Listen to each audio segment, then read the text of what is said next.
Hi, happy 420 if you celebrate, and happy Tuesday if you don't. I'm Crystal, and thank you so much for joining me for Warrenist Live, where we celebrate the arts, culture, lifestyle, and people of Warren County, North Carolina, and beyond. Before we get started, be sure to like, comment, share, follow, all that good stuff so we can continue to share all the great things that are happening right here in Warren County, North Carolina.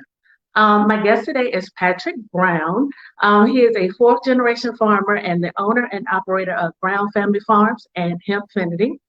He'll be a featured speaker at the ninth annual Small Business Summit on Thursday, May 20th, organized by by Advanced Granville Community College. Patrick has so much going on, and so I really look forward to having him on the show today to hear about all the amazing developments and everything. So, um, welcome, Patrick Brown. Thank you so much for joining me today. Thank you for having me. All right. So you grew up in Warren County. hmm Yep. Originally born and raised, born in Hex Grove community, which is the southern east tip of Warren County, North Carolina. Okay. So what's your fondest memory of growing up here? Wow. Growing up in the Hex Grove community, my fondest memory would be probably ATV rides, horseback riding as a child, having the open land to be able to learn how to drive a vehicle and a tractor at an early age of 8 years old, riding around on the community to some of my friends' house, driving tractors and four wheelers and um, sharing that sharing that ability with my friends in the neighborhood. I think that was one of the biggest moments for me growing up that I can always remember is just having access to open land and being able to just roam free without supervision. Awesome. All right. So but you graduated from Warren County High School. What year was that? 2001, In 2001. And where did you go to college? Fayetteville State University. At Fayetteville State. Yes, Okay. What was your major? business management with a concentration in finance. Okay. So which do you think prepared you more for what you're doing now? Going to college or your upbringing? My upbringing, working alongside my father. My father taught me everything I know. Even when he thought I wasn't paying attention, I was. He is the most influential person that helped me pave the way for agriculture as far as that. And also being able to give back to the community. That was his main focus was the development of others. And all of that hard work, fortitude, intestinal fortitude, structure, organization, and helping build others. I get all of that from him. Okay. So when do you think your interest in farming began? Could you pinpoint a time? Oh, so definitely after graduating from college, around that time frame, I saw my father's health declining, and I didn't want that responsibility to fall on the back of my mother. She was doing a lot with education. She was an administrator, educator. She founded the NASA space program in Warren County, SEMA program at Warren County. So she was very heavily involved in education and her outside of organizations that she was affiliated to, Ministers' Wives and Widows President, Zeta Phi Beta President in the past. She was very known in the community, and I didn't want the farming aspect to slow her down and not being able to be as active in some of those organizations that she loved so much and she cared about. And and also, of course, taking care of my dad. So as I was graduating from college and transitioning into my career field, I knew that at some point I was going to have to make that transition, and that transition occurred around at full circle around 2014, when we had the farmer that began taking over the operations after my dad retired in 2003. He sat me and my mother down and he told us, I don't know how many more years I'm going to be able to continue to farm you all's land and my land as well. I'm getting up there in age, and it's a time where you all need to make a decision of how you going to move forward to continue to keep this 168-acre farm in production. And that's when I started to really put my foot on the pedal, come up with innovative ideas. I sat down with my mother and just came up with different ways that we could turn a commodity farm into a niche market, finding a niche market to create products and services that could benefit the farm as far as regenerative agriculture, as well as sustainability, and actually being able to put it into full circle. So potentially we'll be able to profit again from the land like my dad once had it structured as the third generation farmer. So I started in 2014 going back and forth to Warren County every weekend, back and forth, putting hundreds and hundreds of miles on vehicles, setting up plans, sitting down with my mother, coming up with innovative ideas that we could do where we could manage it between me and her and some of the labor in the community that we hired that worked for us. And that had worked all the way up until her death when she passed away last year, unexpectedly. When she passed away last year, it just really put a toll on me. But it keeps me structured and motivated because she knew the vision before she passed. And I promised to her that I wasn't going to give up, and I was going to prove to her that I could do it in this particular way that I'm doing it, where it's non-traditional. And that right now is what continues to keep me motivated and structured, is that I know that if I continue to keep the plan going, eventually everything's going to work out. And so far, it's coming full circle. So I know she's watching down on us and happy about the way that we're structured and the way we're handling it. But with my father still here with us, thank God, and being able to also pray for us as we go throughout this structure of the farm and transitioning and adding to and providing value back to the soil, creating regenerative agriculture, putting back nutrients into the soil without using harmful pesticides or herbicides, and more structured organic principles. I know he is happy because that's one of the things that he wasn't ever able to do, because back then we had to farm to survive. Now I am farming to create.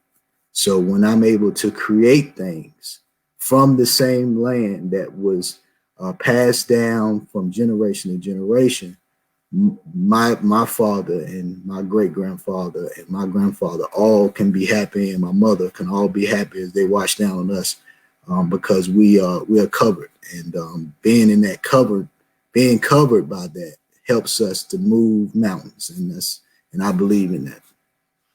Right, that's awesome. I love what you say, you being able to create, at that time it was a necessity, but now you're creating not just things that you're growing out the ground, but opportunities, which we will touch on in a little bit.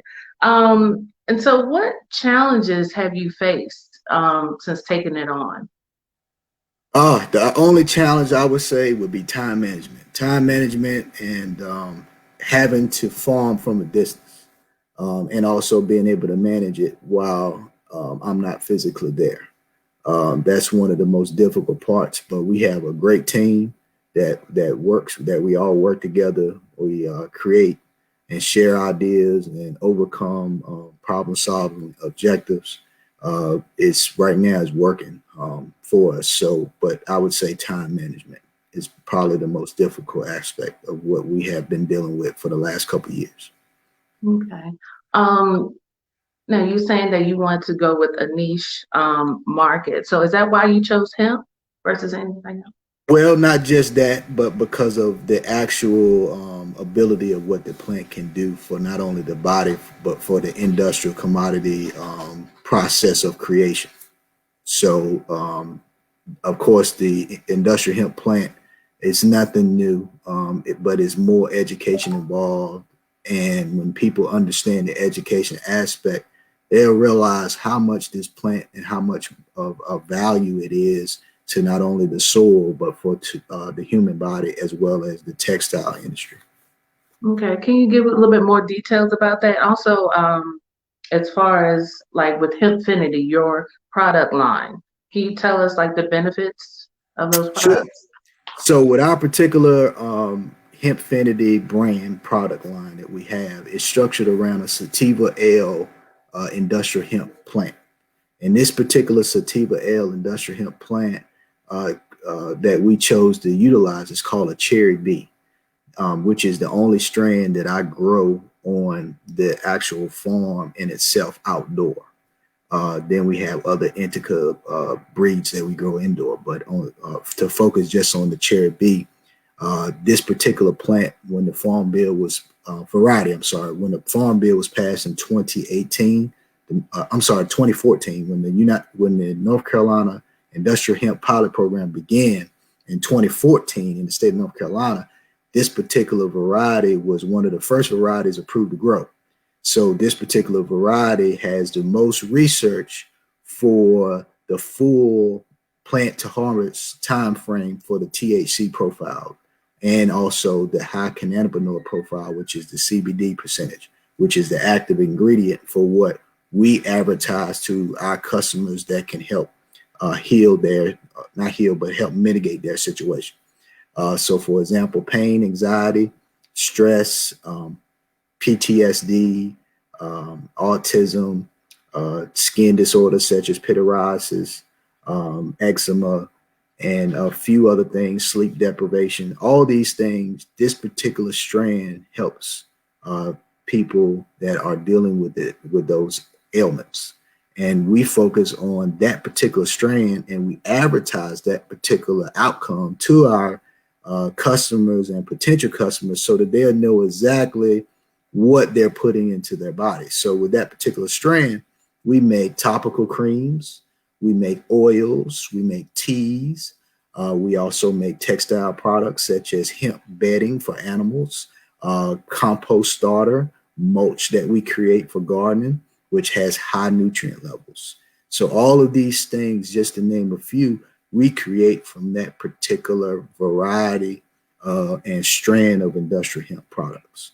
And also now we will be going into the fiber production to create clothing for the textile industry. This Wow. year will be our first year that we're going to grow in partnership with another farmer in Warren County up to over 150 acres of fiber production in the county. That will create more jobs for our contracted labor for the county and economic development. And it'll also allow a rural county like Warren to be possibly one of the head counties in the state for fiber production.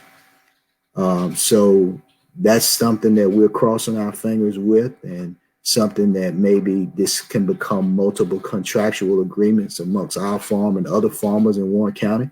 It allows other farmers to come to our farm and see how we are planting the product, how we're harvesting the product, how we're packaging the product, and how it's being logistically transported to the decorticating facility to separate the fiber and the herd and break it down and spin it into the finest strands to be able to create textiles.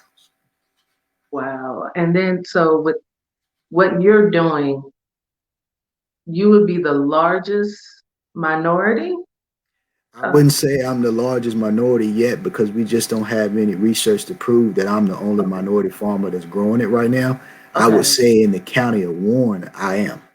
Okay, awesome. That's still like amazing, of course. So what regulations or that you have to go through as far as growing hemp compared Well, to anything else? you have to first apply through the North Carolina Hemp Association, through the North Carolina Department of Agriculture. They have a website that people can log on to and review the rules and regulations of the Farm Bill.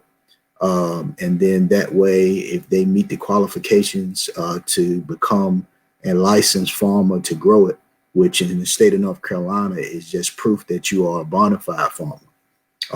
And that is shown by your tax returns for previous crops that you have planted in the past up to the application date.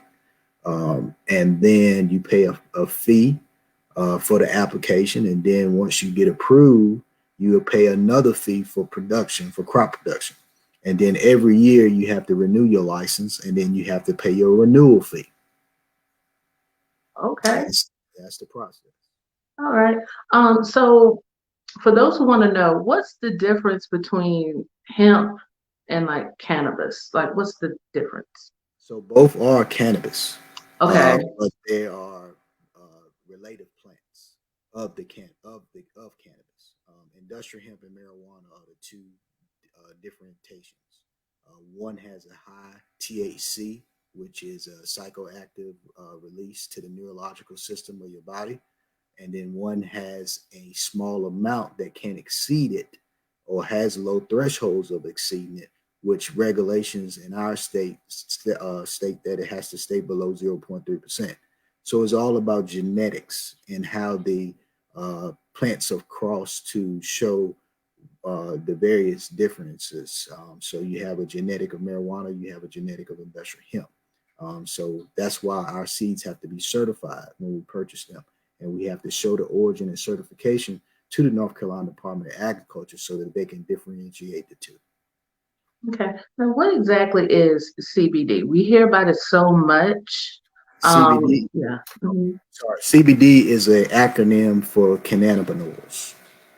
So cannabinol is a multiple amount of strands. For example, CBG, CBD, CBDNA, THCA is over 1,000 cannabinol profiles. When you mix all of these profiles together, you are creating what we call a full spectrum product.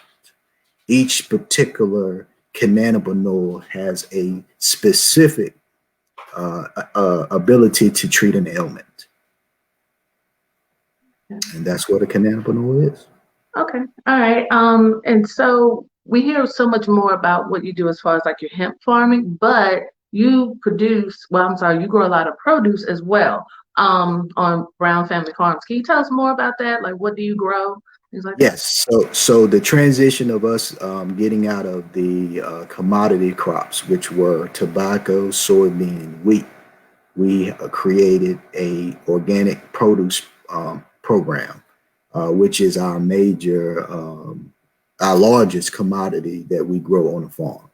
Uh, and it's three divisions of our organic produce program.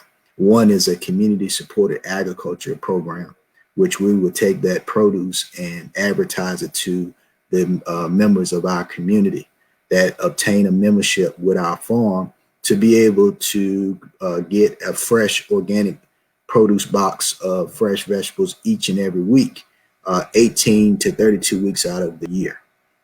And this particular membership, which is important to us, is because of where our farm is located on the southeast hub of Warren County. In order to get to a grocery store, you would have to travel maybe 9 to 10 miles just to find or source some sort of fresh produce. That is just horrible and not fair to the citizens that live in that area. Instead of them having to find travel that far to source vegetables, it may be a time of the year that they cannot get what they're looking for. Or it may be that when they get to the grocery store, they don't even know where this particular product came from, where it originated, what type of pesticides, what type of herbicides have been on, or what type of wax has been placed on that produce, and how harmful it is to the body or how harmful it's not to the body. The shelf life of the product, because it looks good in the store, but when it gets in your refrigerator, how long is it going to last? 3 or 4 days. So now you just wasted money. And what you're doing is it's causing you to go right back to the grocery store following week. But if you come to our farm, we guarantee that you will get naturally grown, non-GMO, non-pesticide, non-herbicide vegetables that have a longer shelf life. And we have vegetables that possibly you could not get in the grocery store because of the time of year. We grow over 8,000 square feet of indoor growing space where we can grow some of the non-seasonal vegetables on our farm year round. So with this CSA membership, the members are able to come to our farm to get a produce box at an average cost of $20 to $23 per week for 32 weeks out of the year.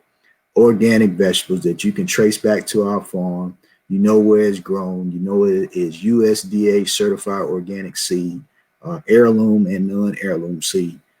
So that is the purpose for that particular section of our organic produce. Then we have a commercial section where we are submitting commercial produce boxes to organizations in our community, such as Working Landscapes, Happy Dirt in Durham, Fresh Produce Box in Morrisville, North Carolina, Kalina Food Trading Company in Toronto, Canada, just to name a few. With this particular commercial program, it allows our farm to scale up in the ability to grow more fresh vegetables at the demand of the commercial buyer.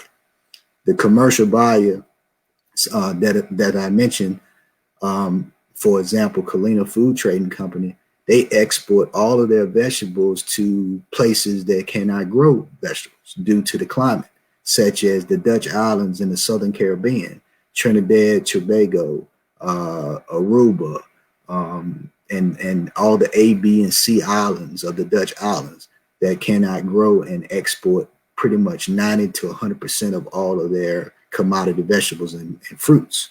So this particular company, which is a Black minority-owned business in Toronto, Canada, sources vegetables from other minority farms such as mine. And the logistical is that they pick that up in refrigerated box trucks, and we set up a contract for a certain variety of vegetables each year. So we have our fields sectioned off for different commercial buyers. And as we go more into depth with our organic program, we're going to increase that growing space and indoor space for commercial buyers. So that is the other portion of our organic produce program. Okay, so people who want to participate in this program, where do they go to sign up?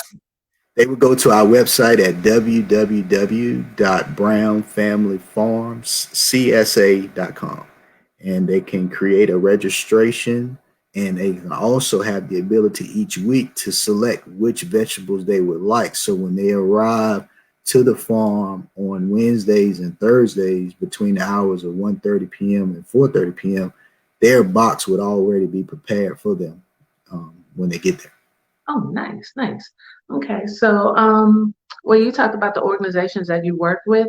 Are there any other individuals that you've worked with as far as helping you, as far as like information or providing resources?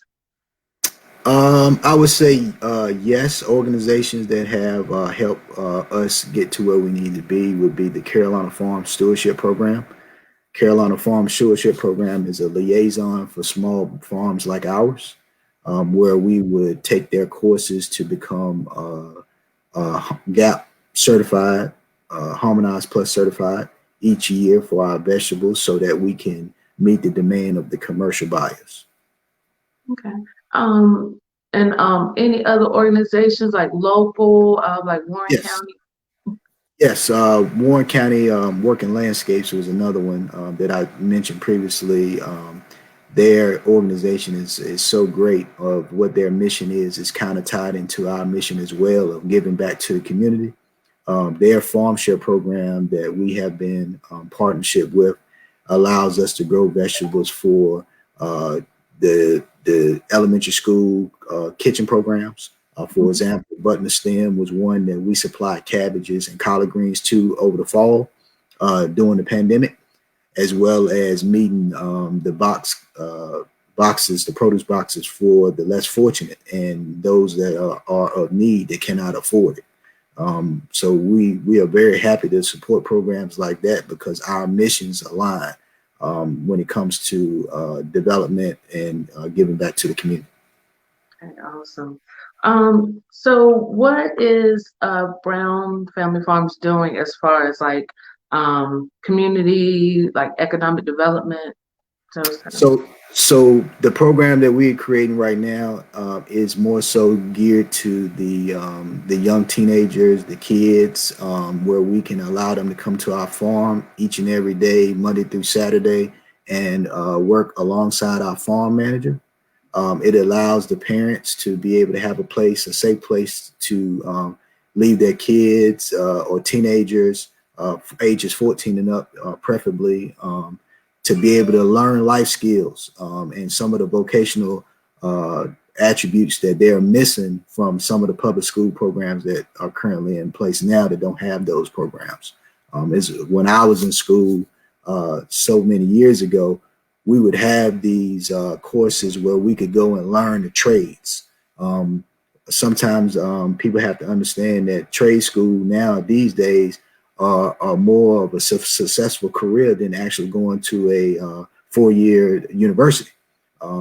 Where if you give your children the option and this in a fine toolbox of skills to have, they can either be successful at owning their own business, or they can be successful at furthering their education and starting a career job. But what people don't understand is, just like myself, once you obtain that career job, that may not be something that makes you happy. That may not be something that motivates you to want to go to work each and every day. What farming does for me is a passion of mine that's already instilled in me, that I'd rather work for myself and work on my farm than clocking in and going to work each and every day. I can provide more hours and dedication into work of doing something that I love and enjoy, rather than working for someone else to further their dream instead of mine. And these days, we don't even give kids the opportunity to find out what they like and what they have a passion for. We're more so forcing an idea upon them of what we think that is best for them, instead of allowing them to understand what they're good at first, and then allow them to also further their education. And our farm can create that pathway of what some of these children are missing, because a lot of times they are stuck in the house, especially during this pandemic. They're getting better at learning how to play video games rather than learning how to put a nail through a raised bed to create a vegetable garden so that they can eat and feed their family. That is so true. And who knows that, through this youth program, you may be nurturing the next farmer, something, you never Yes. know. And a common thread and during this interview, and of course, it's part of the name of your business, but what does family mean to you? Family means everything to me, because when at the end of the day, when I'm sick, when I'm gone and my time has ended here on earth, if I don't set up a structure where my family can continue to grow and meet some of the needs and demands of their family, then my work has been in vain or in void. And also, if I don't meet the demand of my ancestors that created the vision and don't follow through with that, then their work is in vain and is void. So I believe is that if you are creating family and working together with your family and creating a destiny for your family, that's more valuable than anything else. Right, I totally agree. Now you have a little brown.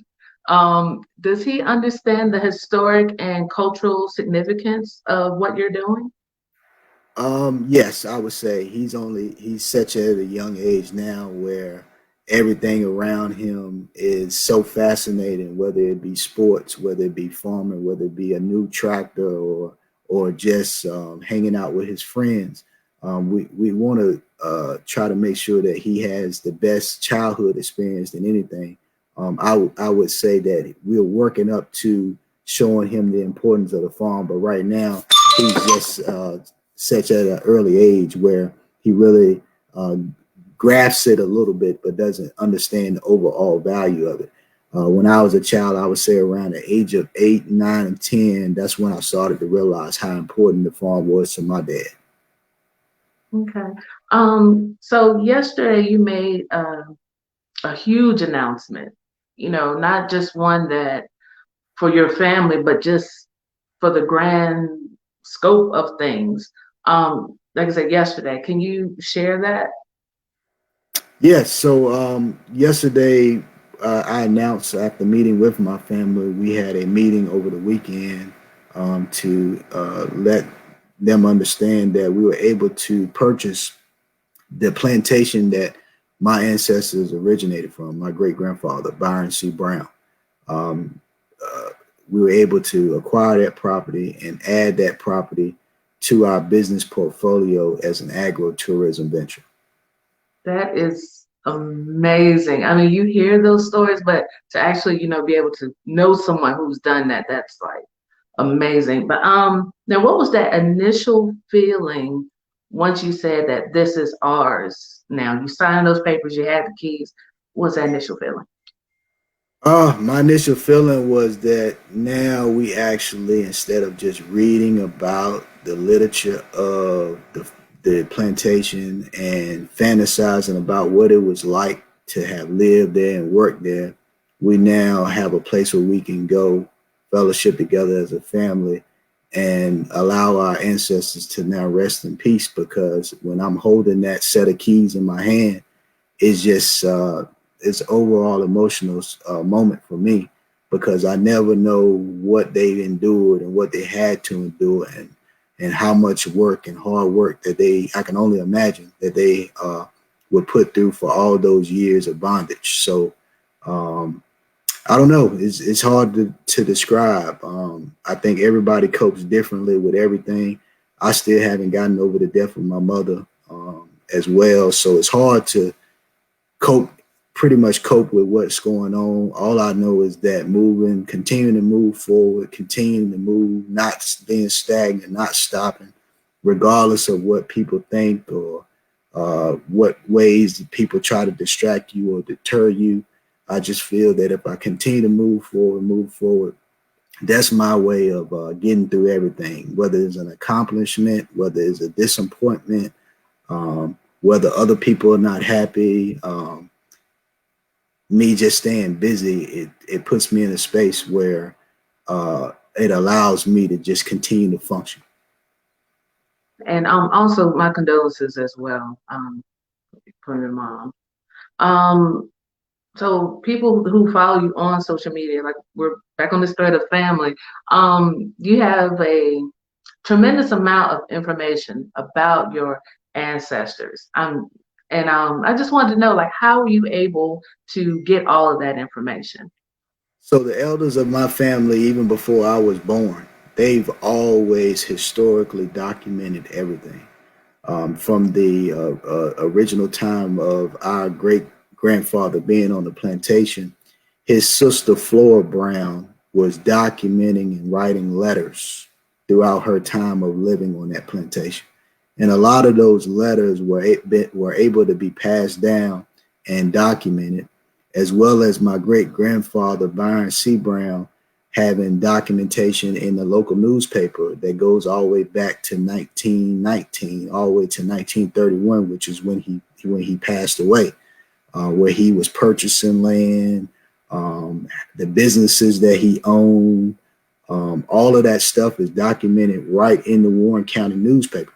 So my family has always kept a ledger of all the things that our great grandfather had done and all the things that his brothers and sisters had done. So that allowed us to be able to pass this information down from generation to generation. And I felt the need that at my generation of my age, that someone as young as me should step up to the plate and allow that history to keep on going full circle. And then that'll also motivate other people at my age and my family to also want to do the same. When if it only even takes picking up the phone and calling one of those distant cousins that they haven't seen in 20 or 30 years or 10 years, uh, this could be a moment where it allows us to become stronger within one another. That's awesome. But a recent relief bill, just to get back to farming, but a relief bill was recently released, that passed, that included $5 billion going to Black farmers. How would the Brown family farmers be affected by that? So that particular bill, uh, everyone has not had the full education on it to understand what qualifies you to even access some of that capital. What we do know is that structured bill was created so that farmers that have been um, misled or have been what's the word have not been treated fairly by the United States Department of Agriculture and have received loans that are somewhat aggressive towards the payback or the structure or land that they have lost due to those particular structured loans, they have the ability to utilize that fund to regain some of that land back and also be able to pay off some of the loans that are still in existence through the USDA. Farms that don't have these loans, it's going to be hard for us to apply for those loans because if our farm is free and clear, we wouldn't be able to qualify. Now, that's just some of the portions of that bill or reparations, say, for the minority farm. Okay, all right. So where do you see the future of Black farmers? Uh, I would say that the future for us to be able to be in the industry that we basically created uh, is for us to focus on the development of the young farm, um, passing on some of the knowledge and experience to young farmers to motivate them, create jobs for young minority farmers on existing farms so that they can learn and actually work on a payroll system with the farm so that it can be a full-time career for them. And also grow some of the things that young farmers can relate to as well. And innovative, sustainable ideas and niche markets are some of the things that may attract a young minority farmer. And so we need more of those type of crops. Okay. So what advice would you offer to an individual or family who has acquired land and are looking into possibly farming? Yes. So I would say start small, find the market for what you intend to sell. Don't grow anything that you can't sell. Um, Focus on sustainability, low energy, rejuvenated agriculture. That is the next big step in a small farm is to understand the market, creating a niche, and staying sustainable.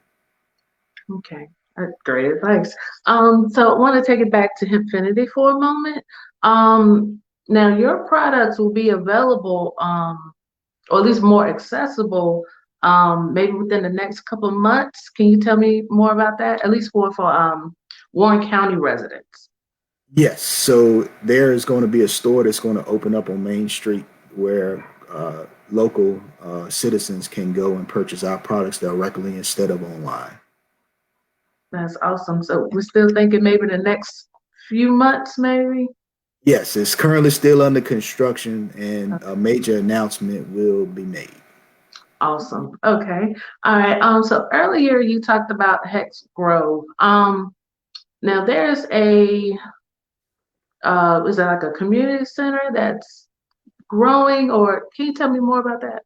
Yes, so um, a lot a lot of the younger generations they probably don't know about the history behind the Hedge Community Center.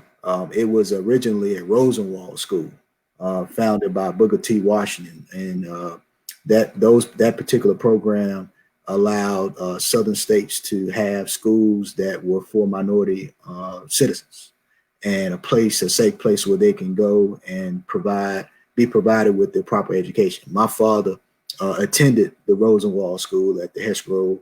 Back then, it was a Hedge Grove school in itself. Now it's called the Hedge Grove Community Center. In the Hedge Grove community, that is the only existing structure that is left that shows existence of the minority community. That's the only standing structure that is left. So we are trying to raise funds to continue to keep that structure in a good state and a good renovation state so that we could allow the community to have a community center to be able to host events or create fundraising opportunities as well. And also to bring back the community park that my dad had created on the farm.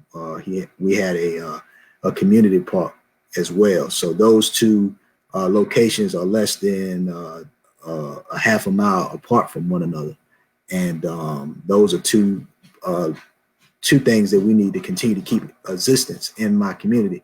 And I'm working hard to try to make sure that that continues to stay open. That's awesome. And just one more question. I don't want to put a timestamp on it because you are moving so fast and doing so much. But where do you see Brown Family Farms and Hempfinity in years to come? In years to come, my goal is to be able to create jobs for 1,500 to 2,000 employees in the community, in the manufacturing space for textiles and production for quality garments made from industrial hemp, as well as to add to product line for medicinal products that help the aid of people that suffer from ailments that our particular strain of industrial hemp can help mitigate. That's man, oh gosh, I appreciate really all that you do in the community, educating others, because it's obvious you're extremely passionate about what you do. And I can appreciate that. I acknowledge that. We're about the same age, so watching you do what you do, I'm like, I gotta step it up. So, but yeah, like I said, I applaud you. I appreciate it. Um, any final words to let people know how to find out again about the CSA program, about Hempfinity, anything else? Yes, please follow our Facebook page, Brown Family Farms CFSA, on Facebook. Uh, there you will learn about various programs that we are doing on the farm, our farm tours that we project each and every year. Our next farm tour is going to be May the 15th. That is Mother's Day weekend from 11 a.m. to 5 p.m. on Saturday. It was hosted by Tour Warrenton. Um, and if any vendors would like to have booths on the property, please reach out to Tour Warrenton to register for vendor booths. The tour is free of charge to the community to come out, to learn, to see what we're doing, to fellowship one another. It will be a COVID safe environment, and we will be selling produce, Hempfinity products as well. So we would have a booth there as well, along with other businesses that we're trying to promote in the community. So that is where they can follow our page to learn about different things that we're doing on the farm at Brown Family Farms, CFSA. Also on Instagram is Hempfinity US as well. And we do have also a Hempfinity Facebook page also. So all three of those social media pages, they can learn about what we do and future events that we're having and go from there. All right, that's great. And then again, I want to mention that you will be a featured speaker at the 9th Annual Small Business Summit on Thursday, May 20th. It's organized by the Vance Granville Community College Small Business Center. I believe it's being held at the Seven Springs Farm and Vineyards. Yes. That is correct. Okay, you just have to register for that. Again, thank you so much for being on Warrenist Live. For any more information, I will be posting it later on today. And also, I want to do a giveaway. We're working on the details, but I'll be making that announcement soon as well. Thank you all so much for joining us today. Again, follow us on Twitter, Facebook, Instagram. I'm on YouTube as well. Thank you and have a wonderful day. Thank you.